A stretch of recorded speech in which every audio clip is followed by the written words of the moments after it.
그 사람들의 움직임을 보니까 결국에는 사람들이 돈 벌고 싶어하는 욕심 이것들에 의해서 매번 반복되더라고요. 한 몇 분기 정도 계속 이어지는 상황이 와야 어느 정도는 대세 하락장이라고 결론을 짓고 판단할 수 있을 것 같고, 주식에서 말하는 그 데드캣 바운스처럼 반등장도 나올 수 있는 상황이다. 왜냐하면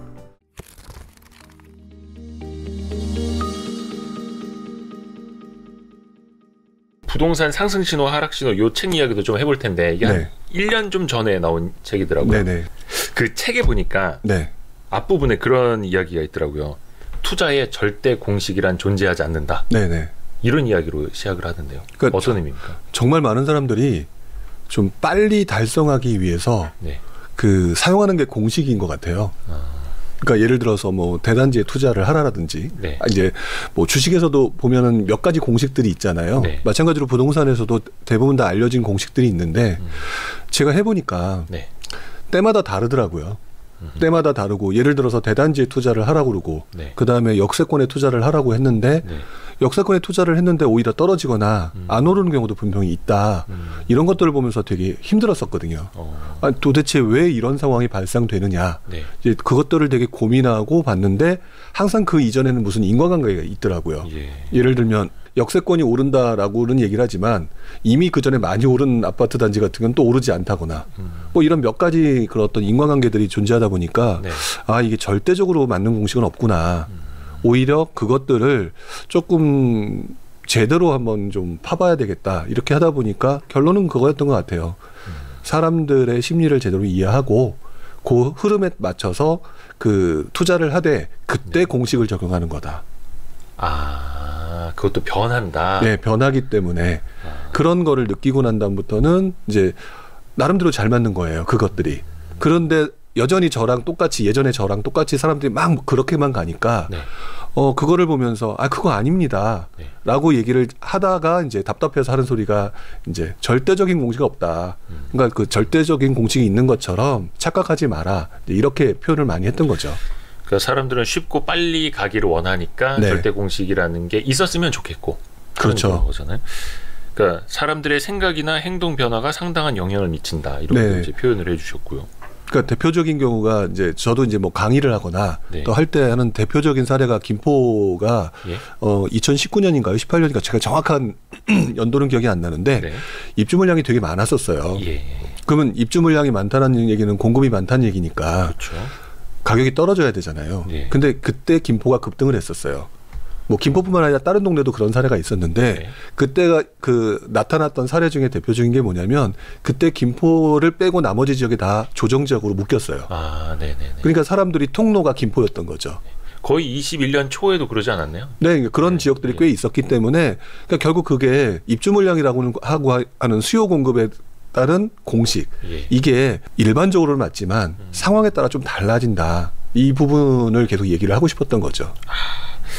그러니까 뭐 최근에도 아마 기억하시겠지만 20년 말이었나 21년 초였나요? 딴 데 다 이제 규제 묶이고 나니까 김포가 막 풍선 효과로 올라갔고 김포 파주가 올라갔죠. 마지막에 거의 김포 이런 데 이제 규제를 하니까 거의 그게 완전 끝물이었고 또 사람들이 그러니까 또 지방으로 몰려가고 뭐 이런 상황이 발생됐었거든요. 그때 이제 그 김포 상황을 보면서 사람들이 공식에 따르니까 관심을 처음에 안 가졌었어요. 그러다가 깜짝 놀래가지고 이거 왜 이런 현상이 나타났느냐. 뭐 이런 분들이 상당히 많았죠. 근데 거기는 아주 짧고 굵게 빡 올랐던 약간 그거 아니었나요? 그렇죠. 짧고 굵게, 그리고 이제 그 이후에는 조금 조정을 좀 받는 그런 모습을 지금도 갖고 있는데 어찌됐든지 간에 그 이후에는 물량이 별로 없어요. 입주 물량이. 오히려. 그런데도 불구하고 지금 안 오르고 있다라는 거죠. 그거는 이제 여러 가지 규제라든지 기타 이제 요즘 같은 금리 인상기라든지 뭐 이런 것들이 또 영향을 미치니까 아무래도 분위기가 나빠진 거겠죠. 그러니까 입주 물량 자체로만 공식처럼 무조건 오른다 떨어진다라고 말하기에는 이 시장이 그렇게 간단하지는 않다. 이렇게 말씀을 드릴 수 있었던 것 같아요. 근데 또 이제 반대로 헷갈리는 게 절대 공식이라는 건 이제 존재하지 않는데 항상 반복되는 하나의 거대한 흐름이 있다 이렇게 표현을 하셨어요. 이거는 그러면 의미가 어떻게 또 달라지는 거죠? 그러니까 그때마다 상황은 다르지만 그 내용을 그러니까 흐름은 한 발짝 뒤로 물러나서 보게 되면 똑같지는 않지만 공통의 흐름이라는 게 있다는 걸 저도 느끼게 됐던 것 같아요. 그게 뭐냐면 이제 저는 이제 그거를 갖다가 부동산의 시장의 사이클이다. 네. 그다음에 상승과 하락은 반복된다. 보통 이렇게 표현을 해왔는데 그게 알고 보니까 또는 그 사람들의 움직임을 보니까 결국에는 사람들이 돈 벌고 싶어하는 욕심 이것들에 의해서 매번 반복되더라고요. 네. 이런 욕심은 변함이 없잖아요. 그렇죠. 가장 대표적인 상황으로 요즘 지난 이제 1, 2년간 아니 2년간 미친 듯이 상승을 했다. 근데 그 직전에 너무 많이 오르니까 사람들이 내가 뒤처지면 안 되겠다라고 하는 상황 때문에 뛰어들었잖아요. 그렇죠. 포모 현상. 네. 예.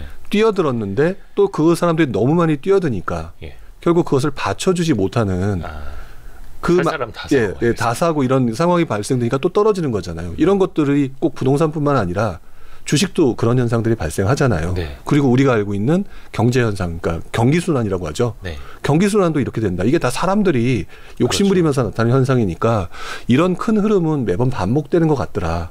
이렇게 생각을 했던 거죠. 지금은 사람들이 네. 어떤 생각을 갖고 있고 어떤 행동을 보이는 시기라고 분석을 하세요? 일단은 지금 굉장히 충격을 받은 상황이죠. 충격. 왜냐하면 부동산은 계속 오를 거다라고 생각하는 사람들이 바로 얼마 전까지는 엄청나게 많았죠. 그렇죠. 부동산 불패. 네. 예. 그게 왜 그러냐면 2013년도에 이제 서울 수도권 같은 경우는 바닥을 찍었거든요. 네. 그때는 처음에는 의심을 했던 사람들이 2013년 이후에 14년부터 지금 22년 초, 그러니까 21년까지 네. 거의 6, 7년 이상 오르다 보니까 자기의 생각을 바꾼 거죠. 그리고 바꾸는 과정에서 욕심도 생겨난 거고 네.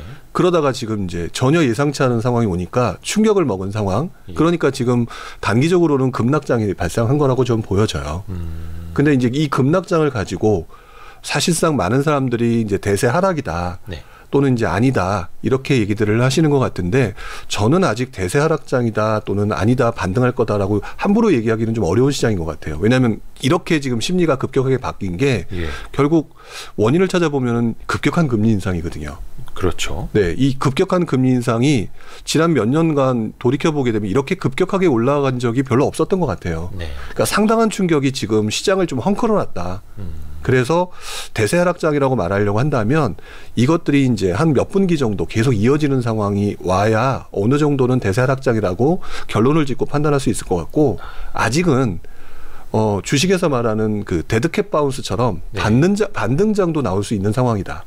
왜냐하면 지금 현재 뭐 공급은 부족하다라는 얘기는 여전히 존재하고 그렇죠. 있잖아요. 예.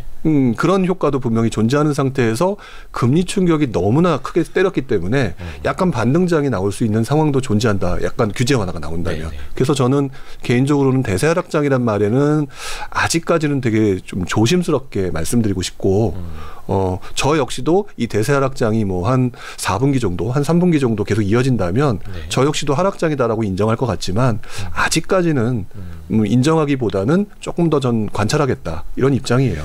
대세 하락 여부에 대한 판단은 좀 유보할 수밖에 없고 다만 시장이 큰 충격을 받은 건 사실이고 네.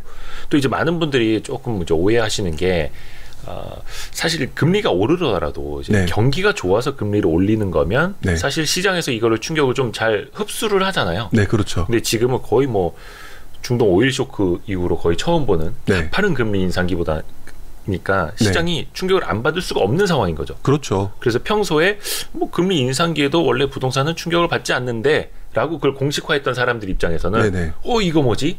아 뜨거 또 이렇게 할 수밖에 없는 상황이죠. 네, 그렇죠. 일단은 그러면 이 금리 인상기에는 뭐 주식이건 뭐건 사실을 좀 영향을 세게 받을 수밖에 없는 건데 네네. 부동산도 그 기간만큼은 어쩔 수 없다. 그리고 이렇게 봐도 될까요?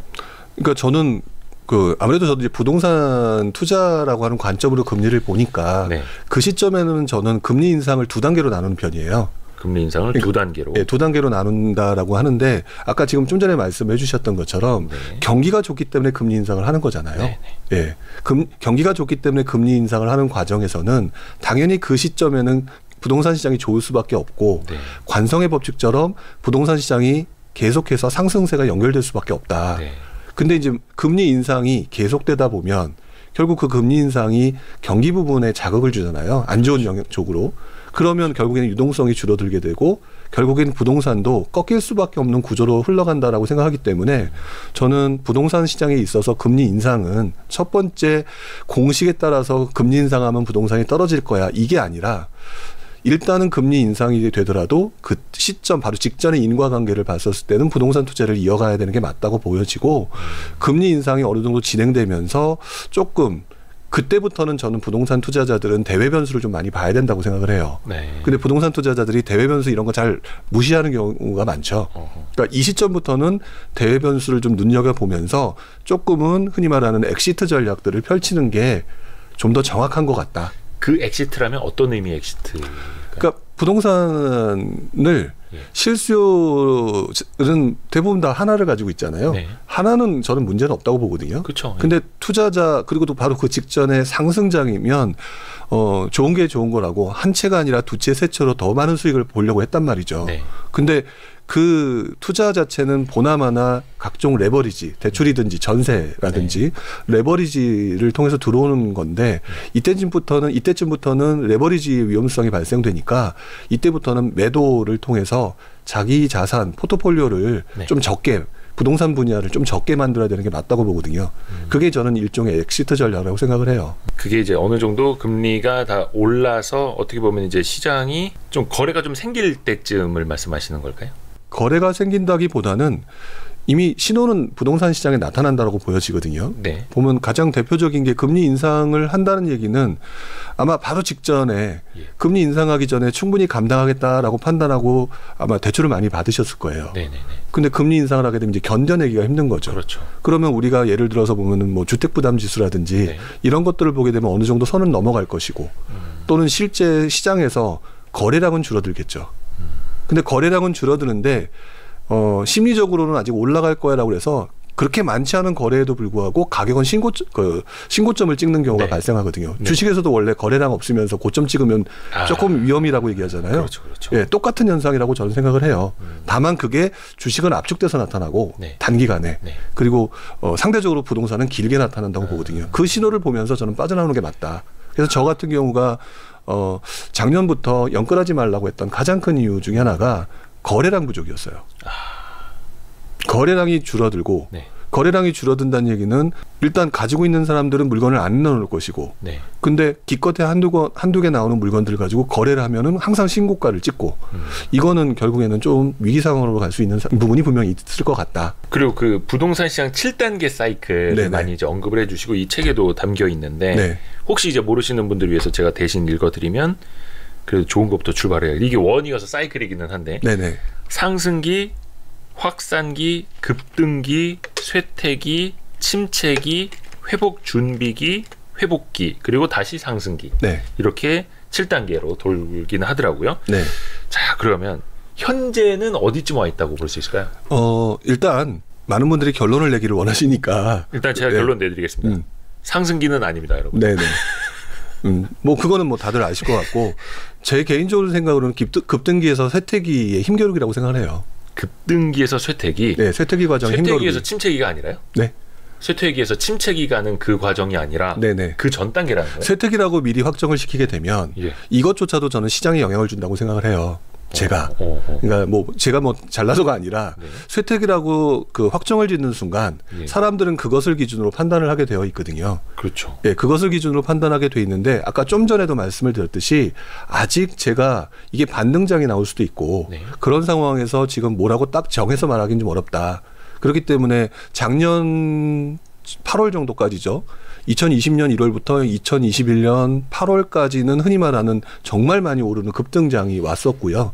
그리고 난 다음에 지금 상황에서는 뭐 각종 규제, 뭐 금리 인상 이런 것들 때문에 지금 심리가 위축되어 가는 과정이면 틀림이 없으니까 쇠퇴기일 가능성이 높다. 근데 이 쇠퇴기라고 확정 짓기에는 아직 그 상승의 가능성이라고 보통 얘기하는 뭐 공급 부족이라든지 그다음에 이제 전세 가격 상승에 대한 얘기가 원래 올해 하반기에 전세 가격 상승 가능성 얘기 있었잖아요. 그런 가능성이 좀 여전히 남아 있기 때문에 그 부분을 생각하게 되면 아직 쇠퇴기에서 침체기로 가는 과정이라고 보기에는 좀 성급하다. 그래서 아직 저는 급등기를 지나 쇠퇴기냐 아니냐. 이제 이런 거를 갖다가 지금 많은 사람들한테 확인하고 힘겨루기를 하는 과정이다라고 저는 생각이 들어요.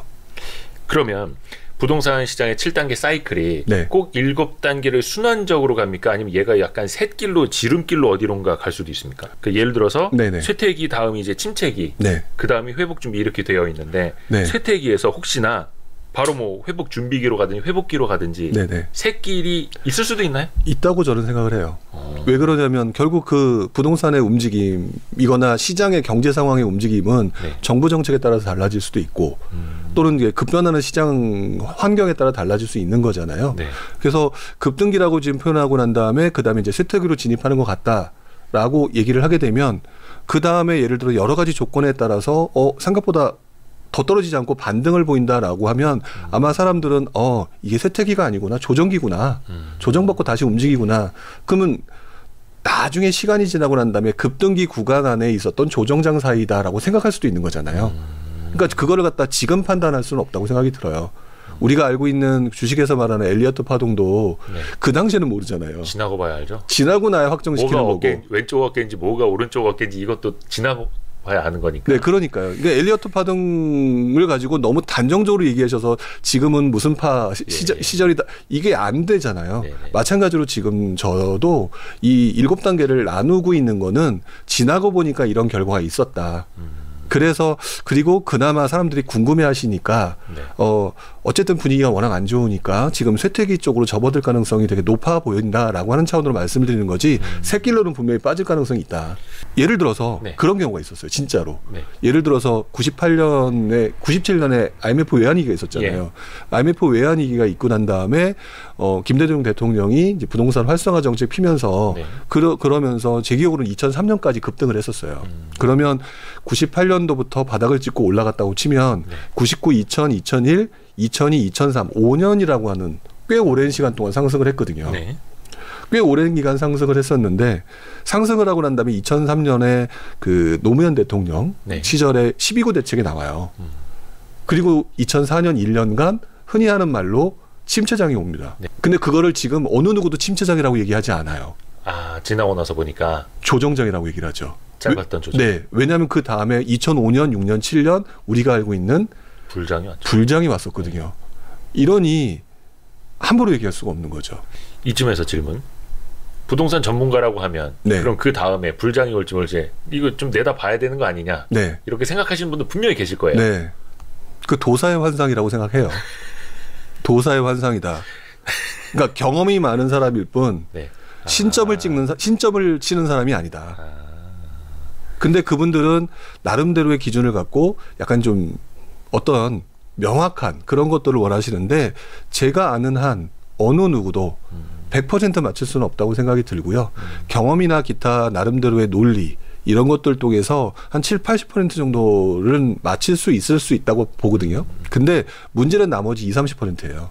분명히 틀릴 수 있다. 도사가 아니다. 네. 신점 보는 게 아니다. 네. 예. 저는 그래서 불용이라 해서 다 아시는 줄 알고. 농담이고요. 그러면 제가 사실은 다음 질문으로 준비를 했던 게 네. 그러면 이 부동산 시장의 침체기가 얼마나 이어질까요? 라는 질문이었는데 네. 이 질문을 드리지 말아야 되는 걸까요? 아니죠. 어느 정도 신호와 예. 그때 나타났던 현상들이 있는 것 같아요. 그러니까 100%는 아니지만 네. 이런 것들을 신경을 써라라고 말씀드릴 정도는 된다는 거죠. 어떤 신호들? 그러니까 예를 들어서 부동산 시장이 좀 많은 사람들이 약간 선과 악 이런 쪽으로 관점을 좀 보지 않았으면 좋겠어요. 맨 처음에 네. 조금 많이 그 부동산은 오르면 안 되고 또는 뭐는 안 되고 이렇게 보시는 분들이 있으면 이런 게 안 보일 거다. 근데 부동산 시장이 우리가 그 흔히 말하는 삶에 있어서 의식주의 한 일부분이잖아요. 네. 되게 그만큼 중요한 부분이고 중요하다 보니까 정부가 이것들을 관여를 안 할래 안 할 수가 없는 분야라고 저는 생각이 들거든요. 네. 그래서 부동산 시장이 굉장히 안 좋으면 정부의 개입이 발생할 수밖에 없고요. 네. 그 정부의 개입은 결국 거래 활성화 쪽으로 가게 되는데 문제는 거래 활성화가 되면서 반등하는 순간 또다시 누군가 어떤 이들의 욕심을 가진 사람들에 의해서 수요가 급증하기 때문에 또 상승하는 상황이 발생되거든요. 그렇죠. 그러니까 바로 그 단계 전에는 분명히 정부 개입이 있을 거다. 그리고 정부 개입을 할 때 그동안의 수많은 사례들을 보게 되면 약간 정부가 하는 행동이 네. 우리 그 회사원들은 경험을 해보셨겠지만 옛날 자료 뒤져서 컨트롤 C, 컨트롤 V 해가지고 막 만들기도 하잖아요. 아, 정부 부동산 대책도. 네, 대책도 비슷하게 나오는 경우가 많더라. 아, 그렇죠. 네, 이렇게 저는 생각하고 있어요. 그러니까 국토부나 기재부나 저 네. 캐비넷 안에 있는 네. 비슷하니까. 옛날 자료 찾아보고 옛날에 침체장 때 우리 그 선배들이 어떻게 부동산 정책 활성화 폈지 이렇게 찾아보고 또 그것들을 가지고 또 회의하면서 그때랑 지금은 이만큼 다르니까 이때는 이렇게 하는 건 어떨까 뭐 이렇게 하지 않을까라고 생각을 하고 있어요. 얼마 전에도 부동산 그 조정 지역이라고 할까요? 네. 조금씩 이제 좀 해제가 됐잖아요. 네네. 그러니까 시장이 안 좋아지면 안 좋아질수록 네. 반대로 이렇게 풀어주는 거고. 그렇죠. 풀어주게 되죠. 근데 이제 풀어줄 때 네. 아마 대다수의 투자자들이 원하는 풀어줘야 될 곳은 네. 서울하고 수도권일 그렇죠. 거예요. 거긴 잡고 있고. 네. 근데 그런 데는 흔히 말하는 잘못 건드렸다간 벌집이 되는 그런 헤게모니를 놓칠 수 없잖아요. 네. 그러니까 지방장을 풀어주는 것일 것이고 네. 그리고 더 안 좋아진다면 그때 다시 뭐 수도권에서도 상대적으로 조금 사람들의 관심도가 떨어지는 인천이라든지 네. 뭐 이렇게 역순으로 풀어줄 그렇죠. 가능성이 높다고 저는 생각을 해요. 그래서 수도권 서울 풀어주면은 아 이게 부동산이 정말 최악인가 보구나. 네네. 그럼 또 이게 어떻게 보면 최악을 벗어날 수 있는 신호가 되겠구나. 또 이렇게 인식을 하면 네 그렇죠. 되겠네요. 그렇습니다. 그러면서 이제 항상 사이클이라는 게 네. 만들어지는 거니까 이거는 뭐 이제 주식도 마찬가지고. 네네.